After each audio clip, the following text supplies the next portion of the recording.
Now, Fifth, when you continuously call Puff, does that affect your relationships in Hollywood? I don't call him gay. I said, Let me read it, Fifth. Oh my God. Sorry, I can no longer help you guys. Soon you will all be gay and happy. You are all now left under leadership of Puffy Daddy. Report to the nearest rainbow. Dinner Thieves in theaters January 19th. That's why he says things. He doesn't even know what he's saying is like fruity. You know what I'm saying? Like, he says something fabulous and he goes, yo. Speaking of, in particular, Netflix docuseries that you've been working on, Diddy Do It. Right. You've been saying for years that you feel you knew Diddy's character. Right. Feel uncomfortable with the way you represent the idea of going to these projects. To come party with me. Yeah. And then that swayed me away from it. Just that alone. Nigga Puff, like he called, we should kick it on the shit after the Mace. Right. And the nigga, matter of fact, they sent me the girl pictures, like pictures of this girl, like not the shit that's just. For real. The hip-hop community has been thrown into turmoil after explosive footage allegedly involving Diddy and Burna Boy began circulating online. What was once hailed as a powerful alliance between an African superstar and one of rap's most influential moguls has now become the center of intense speculation, uneasy silence, and swirling rumors. Questions are mounting about behind-the-scenes control, hidden agendas, and broken trust. Amid the chaos, 50 Cent has finally weighed in, offering his perspective on what may have really happened, staying true to his brutally honest reputation. He makes it clear this isn't just another viral moment. According to 50, the footage points to deeper power struggles within the music industry, dangerous dynamics that go far beyond fame and fortune, and expose tensions many insiders would prefer to keep buried. Isn't it weird that the government was so interested in Diddy's baby oil that they took 1,000 bottles away from his house? If the government took 1,000 bottles of baby oil and somebody had things what appeared to be baby oil, and then you have to listen to the prosecutor. He said that they seized 1,000 bottles what allegedly to be baby oil. Allegedly to be baby oil. So that's telling people that it wasn't baby oil. And people think that that was baby oil, they out their mind. I don't believe it was baby oil. Yo, bro, when they went up in there, they knew what they was gonna find. They knew what was ever in that baby oil or that those bottles that appeared to be baby oil, they knew about that at first. You gotta realize 9 times out of 10, that individual that got caught at the airport, that was supposed to be their carrier, told them what they was doing and what they had. I wouldn't put him past that he told them everything. So when they went up in there, they knew they had to take whatever was out there, and that thing that appeared to be baby oil, they took that. Before any scandal or controversy entered the picture, Burna Boy's momentum felt unstoppable. His journey from Port Harcourt to standing on the Grammy stage seemed almost written in destiny, an artist channeling the soul of Africa to audiences around the world. His collaboration with Diddy on Twice as Tall was widely praised as a historic milestone, symbolizing a new era of cross-continental success. Diddy brought heavyweight industry influence and global reach, while Burna delivered raw emotion, cultural depth, and a sound rooted in his heritage. Together, they created music that crossed borders and resonated with listeners everywhere. But beneath the applause, cracks quietly began to form. In later interviews, Burna alluded to feeling drained and subtly restricted, suggesting that the same partnership that elevated his career may also have held him back. He came to realize that fame can be a gilded trap shining on the surface, yet silently limiting from within. How many of those come back to be baby oil? Bro, listen to me. Costco don't sell that much baby oil. Boy, you know sell that much baby oil. Yeah, I don't know any store that sell that much baby oil. I know Costco, they came out and said that they don't even sell baby oil. My sentiments exactly. But you personally, right? What do you believe was in the baby oil? If you ever seen a massage parlor being raided and they walking out the people, do they take the massage oil with them when they go? No, they just walk out the people who are being arrested. If you ever seen a person getting arrested and the people being arrested in those brothel houses, do they take out the stuff in the brothel houses? No, they don't. They take the individuals who are being arrested out the brothel houses. For them to take 1,000 bottles of baby oil, it's like that they did not leave one. They left people there, but they ain't leave not one bottle. Nobody needed no baby oil. So my whole thing about it is that there was something in that other than baby oil. That's why they took all the bottles. And 9 times out of 10, if I would give it a wild guess, it was, and like some of the people told me, it was probably that GHB. What's that? I think it's gamma hydrox.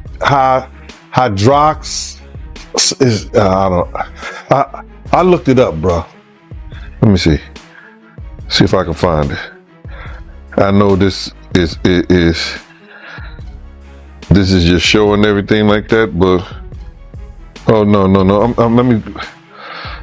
Yo, somebody tap dance or sing or do something, you know what I'm saying, while I'm doing this. Oh, here it go right here. It's gamma hydroxy butyric. What is it effect on the body? It's a euphoria, drowsiness, decreased anxiety, and memory impairment. It works on the nervous system and gives you this feeling of euphoria. So they take that and rubbed it on her, and you forget who you are, what you're doing. It can also give you memory loss,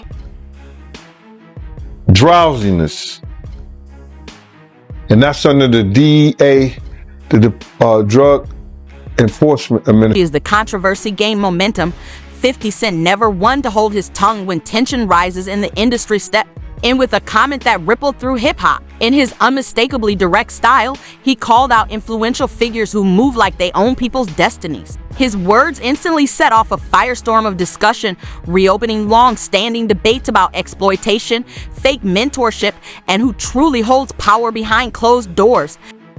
No, you want to sit around and pretend to like bitch. That's what y'all do. And then you get these hard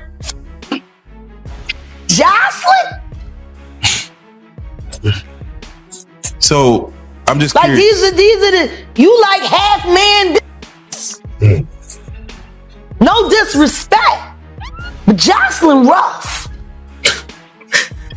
Them shoulders is. And the way she like running up on, I already know she done strapped up on you. Ooh. So, Jack, let me ask you. There's one, some of the shocking things I hear that mean with a harness. Oh. Okay, not a harness. Yeah. So I gotta ask you this. I'm sure somebody's already asked you this, but have you ever been to a P. Diddy party? Yeah, several, many, honestly. And so, can you take us through like what goes on, like when you were there? What did I say when y'all asked me about why was the TD Jakes at the Diddy party?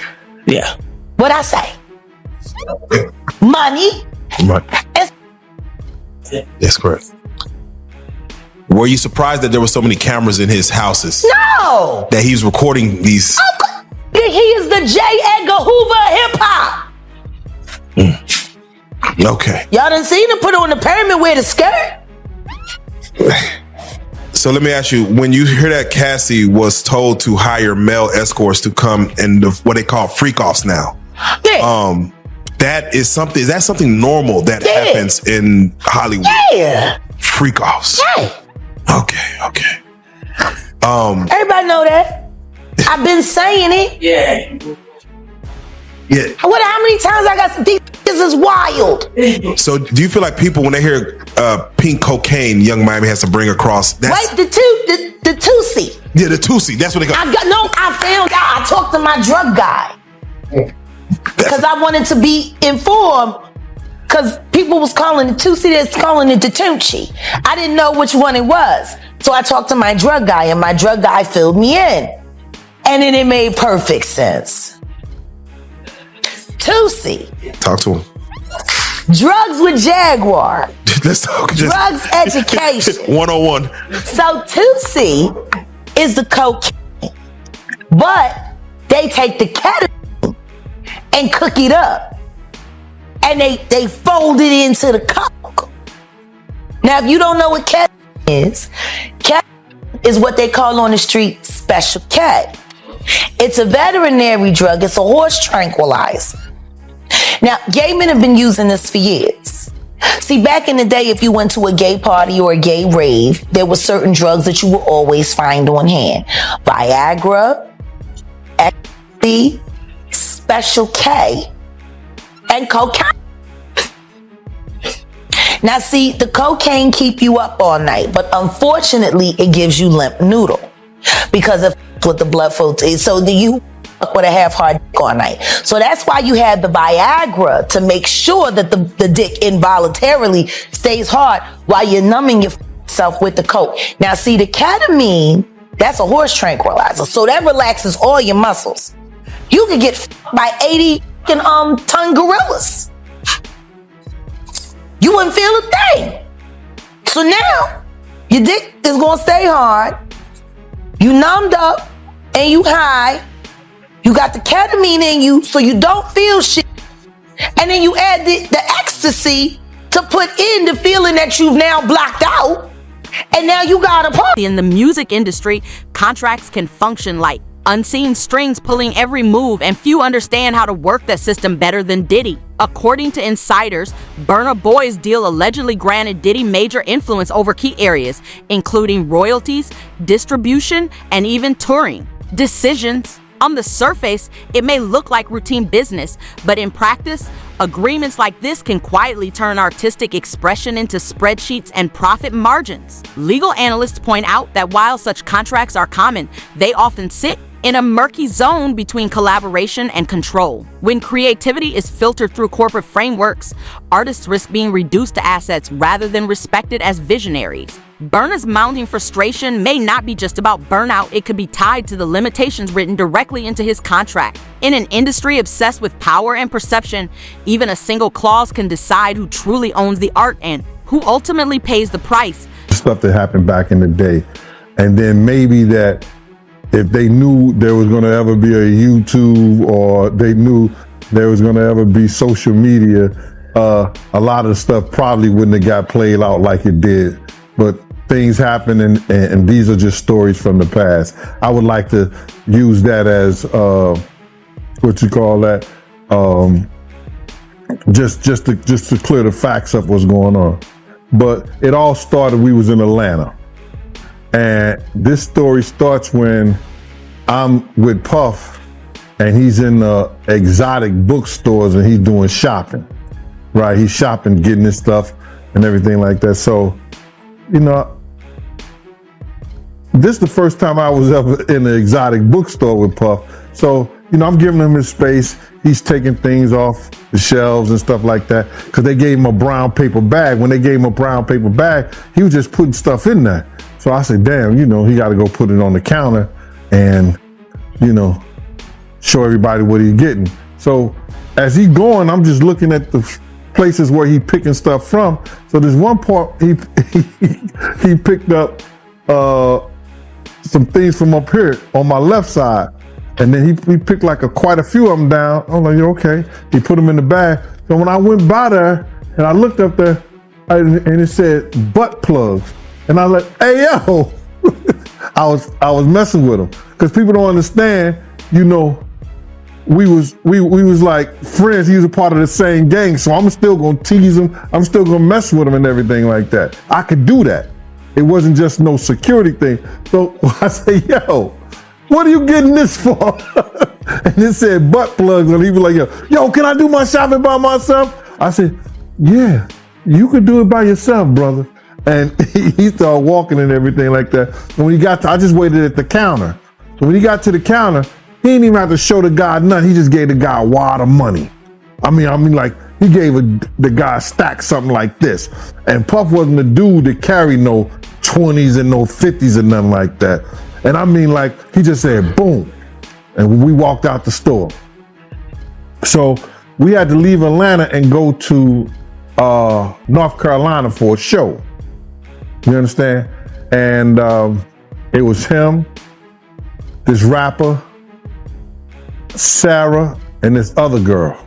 We all got on a G5 jet, and we flew to G4 jet, and we flew to North Carolina. So later on that, I think that afternoon, same day, this rapper and him, they all in the room together.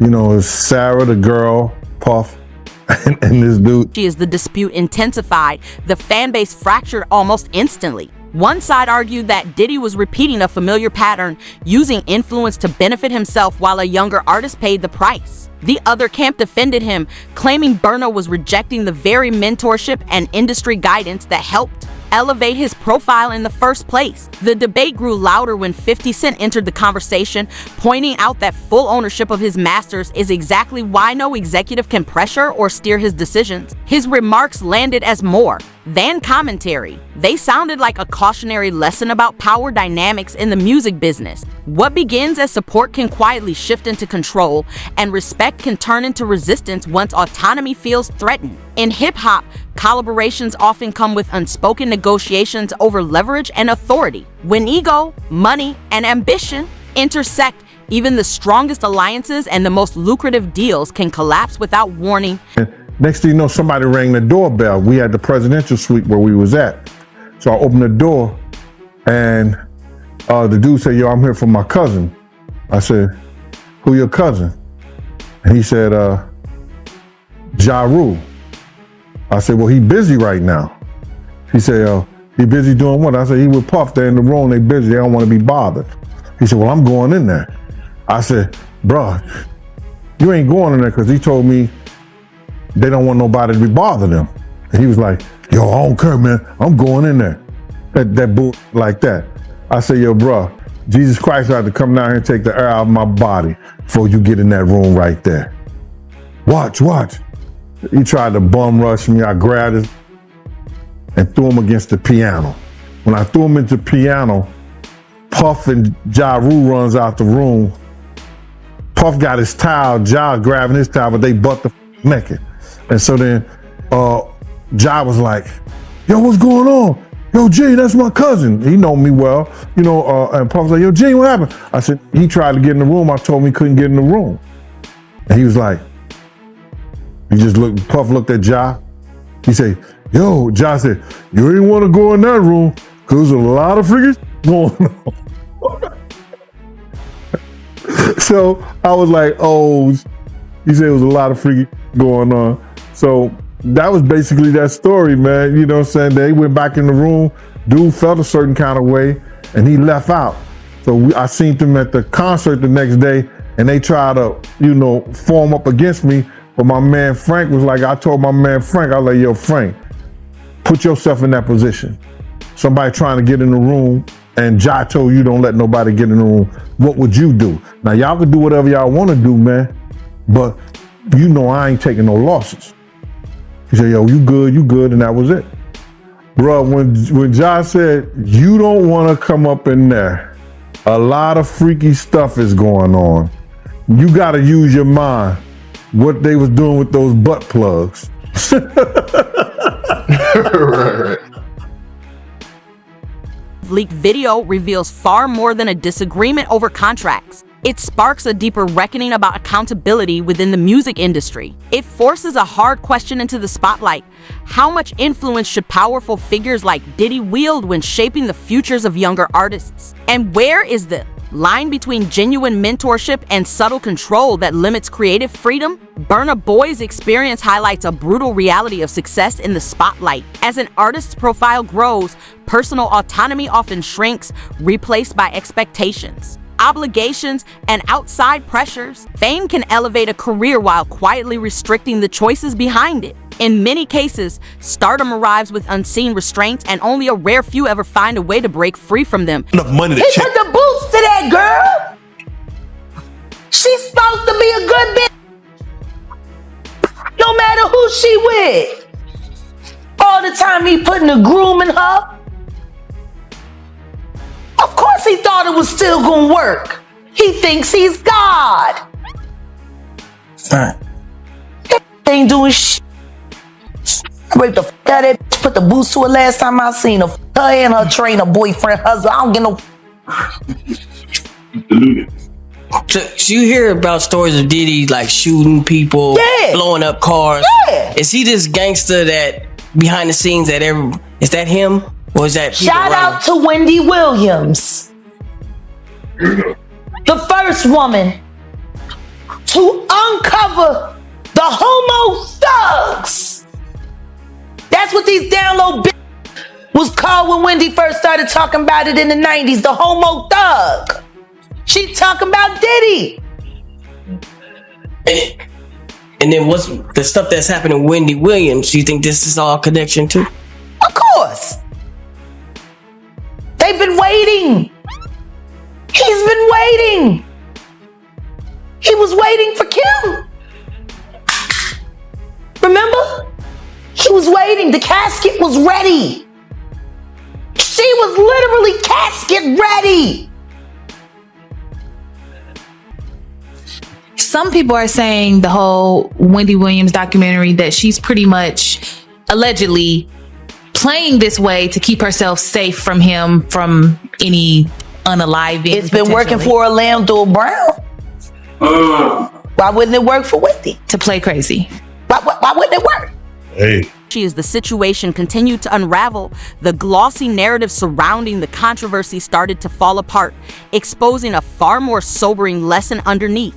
What appeared successful and controlled on the surface suddenly revealed the cost of fame when independence is missing. Recognition without real freedom, after all, can become its own form of confinement. The struggle between power and artistic control has long been woven into the fabric of the music business, but it seldom emerges this plainly. Moments like this pull the curtain back, revealing the silent conflicts that determine who truly holds the reins. Behind the applause and headlines, these unseen battles often shape careers more than talent ever does. No.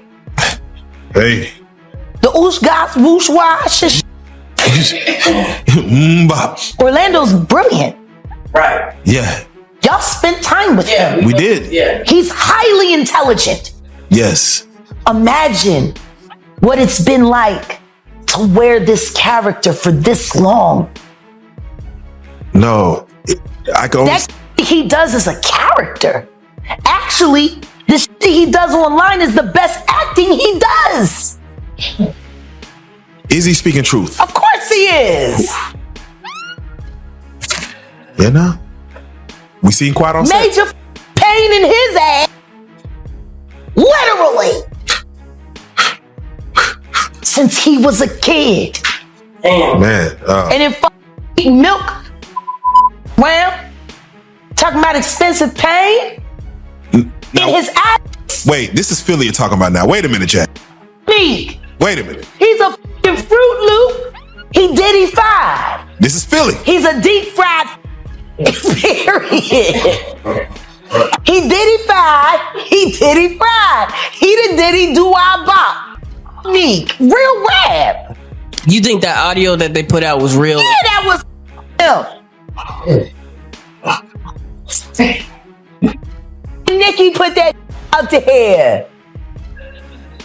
That Nicki recorded that at the off in the Calabasas.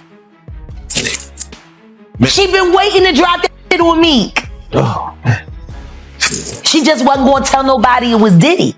But now that Diddy out there, why not? So then who's the guy who's claiming he recorded it? Oh, somebody that got paid? Yeah, he said like I was standing somebody outside the door. that got paid. Yeah. Just like it wasn't seminal fluid that Justin Bieber was wiping away from his mouth when he brought his face up from Odell Beckham's groin in a club with Trey Songz on the lookout. The images are there. Diddy. We all know who dared to speak that uncomfortable truth. Beyond the noise of rumors and speculation, the Burna Boy controversy lays bare a deeper reality about the music industry. Power is the real currency. Burna's pushback could signal a pivotal shift, a new generation of artists demanding complete control over their music, their image, and their story. 50 Cent's comments landed with sharp precision, reminding everyone that the game itself hasn't changed, only the names playing it have. His words carry both a warning and a revelation. As lawyers maneuver and narratives continue to shift, the leaked footage becomes more than just another scandal. It turns into a symbol of an industry fixated on dominance and influence. The real question isn't only who leaked the video, but who benefits most when artists are pressured into silence the moment they decide to speak up.